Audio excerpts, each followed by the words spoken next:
Una madre puede demostrar el amor por sus hijos a través de su fortaleza. ¿Quién no ha oído la historia de la mujer que levantó un carro ante el peligro de que su hijo fuera atropellado? Pero ese gran amor en ocasiones puede convertirse en la más cruel y despiadada de las cegueras. Esto no es una historia de terror, pero hay dramas que sí son del todo terroríficos. Esta es la historia de Miss Grey, la señora Gris.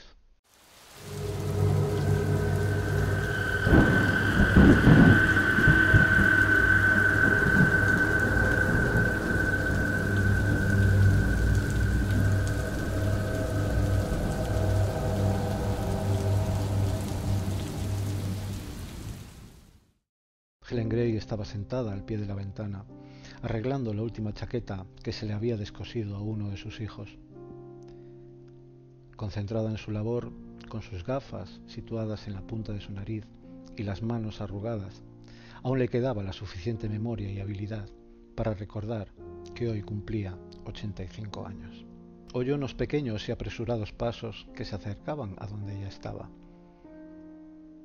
Antes de que Jamie le diera tiempo a entrar por la puerta, recogió todas sus cosas, se atusó el maravilloso peinado que le habían hecho para la ocasión, se sacudió los hilos que la costura había dejado en su falda y se puso en pie, no sin cierta dificultad debido a su edad y a los achaques de toda una vida y de duro trabajo para sacar adelante a sus 4 hijos. Enviudó joven en aquella difícil época de la gran crisis que le hizo mudarse al campo, comprar un terreno y animales para labrar la tierra y vender todo lo que podía en el mercado. De ese modo tuvo que vivir la mayor parte de su vida.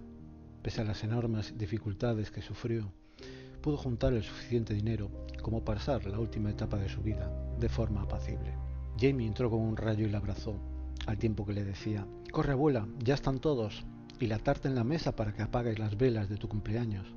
Helen sonrió al niño y acarició su barbilla. Ya voy, diles que ahora voy, que esta vieja va lenta pero segura». Jamie asintió, dio media vuelta y corrió al encuentro de sus padres. Miss Grey salió del cuarto de costura y enfiló el largo pasillo. Pero a mitad del recorrido, una extraña niebla se levantó como de la nada. En pocos segundos se hizo tan densa que no tuvo más remedio que detenerse. Llamó a James, su hijo mayor, a Robert y así hasta el cuarto de sus hijos. Nadie parecía oírla. Cuando esa niebla se disipó, sintió frío, un frío que le calaba los huesos y le hacía tiritar. No estaba de pie, sino sentada en lo que parecía una silla de ruedas y vestida con un simple pijama de hospital. Miró a su alrededor y vio que aquella no era su casa. Estaba en una enorme sala, como los comedores que hay en los cuarteles. El suelo era de baldosa gris y las paredes tenían azulejos amarillentos, desgastados por el tiempo, así como el techo, la mayor parte desconchado y con varias telas de araña en las esquinas. Entonces empezó a oír gritos por todas partes. Había otras personas vestidas con esos mismos pijamas, algunas estaban medio desnudas, otras golpeaban sus cabezas contra las paredes y otras repetían las mismas palabras una y otra vez, girando de forma violenta sus torsos o moviendo sus brazos mediante espasmos. Ella se encontraba en aquella silla comida por la herrumbre y en aquel rincón de lo que parecía un sanatorio o un manicomio. Al pensar esto, sintió un leve mareo.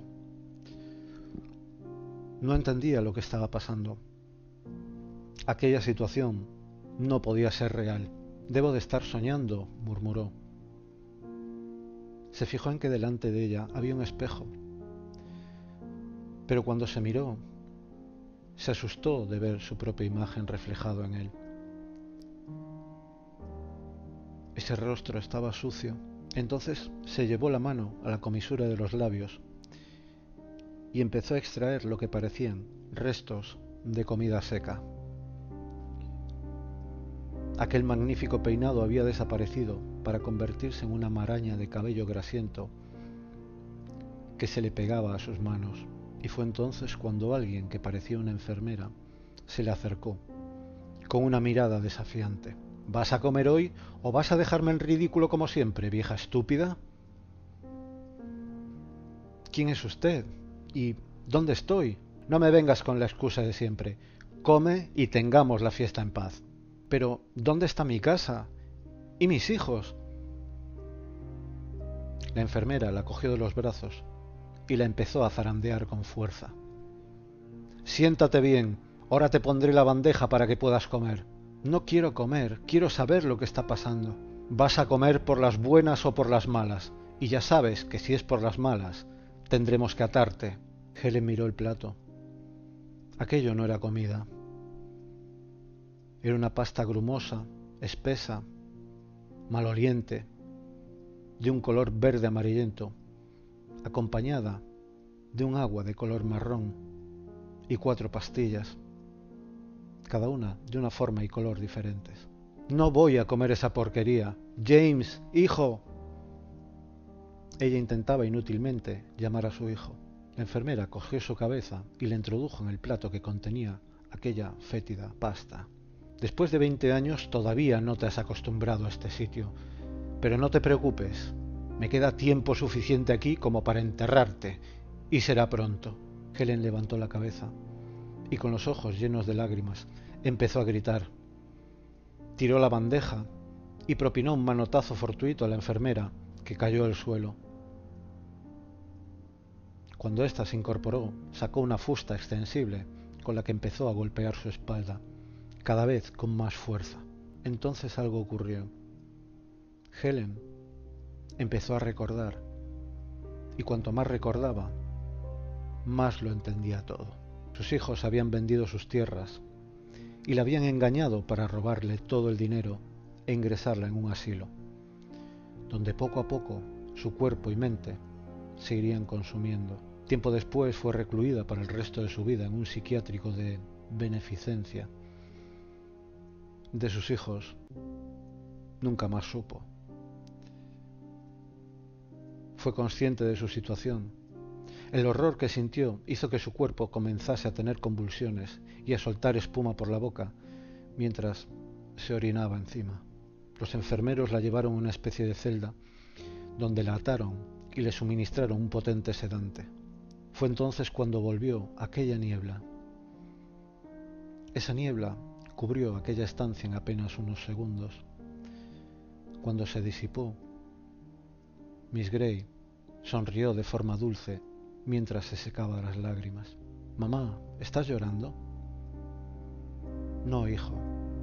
Es la niebla que nunca dejó ver a esta vieja de vista cansada». Allí estaban todos de nuevo, su marido, sus hijos y sus nietos, devolviéndole la sonrisa y esperando que apagara las velas de su 85 cumpleaños.